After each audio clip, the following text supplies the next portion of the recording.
ისევე როგორც ჩემი, ალბათ ძალიან ბევრი მკითხველის ერთ-ერთი პირველი ტექსტი იყო ტომ სოიერის თავგადასავალი, სრულიად გენიალური ამერიკელი ავტორის მარკ ტვენის საკულტო მოთხრობა, სათავგადასავლო რომანი, რომელსაც მერე უკვე მსოფლიო ლიტერატურის შედევრი ჰაკლბერი ფინის თავგადასავალი მოსდევდა და როგორც წესი ქართველი მკითხველისთვის ტომის თავგადასავლები დიდწილად ამ ორი ნაწარმოებით იყო ცნობილი და სხვა ნაწარმოები უფლისული და მათხოვარი ასევე როგორც წესი ერთ ტომეულში მათთან ერთად იბეჭდებოდა და ძალიან ბევრი ადამიანისთვის მიუხედავად იმისა, რომ ტომ სოიერის გაგრძელება წოდებული, თუმცა სრულიად დამოუკიდებელი ტექსტი ჰაკლბერი ფინის თავგადასავალი მთავრდება ასე, რომ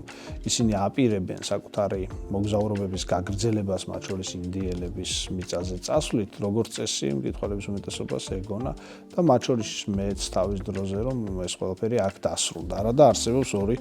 სრულიად შესანიშნავი ტექსტი, რომელიც ქართულადაც გამოიცა, ერთი არის ტომ სოიერი დეტექტივი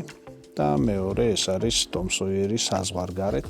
ორივე ტექსტი დასტამბა აზროვნების აკადემიის გამომცემლობამ და ამ წერლის და ამ გმირის მოყვარულებს მე ვფიქრობ, რომ უნიკალური მოგზაურობის საშუალება გაქვთ ნახოთ ამ შესანიშნავი გმირების შემქმნელის და თვითონ გმირების უკიდურესად დიდი ხიფათებით და ამავდროულად საინტერესო ამბებით დახუნძლული თავგადასავალი.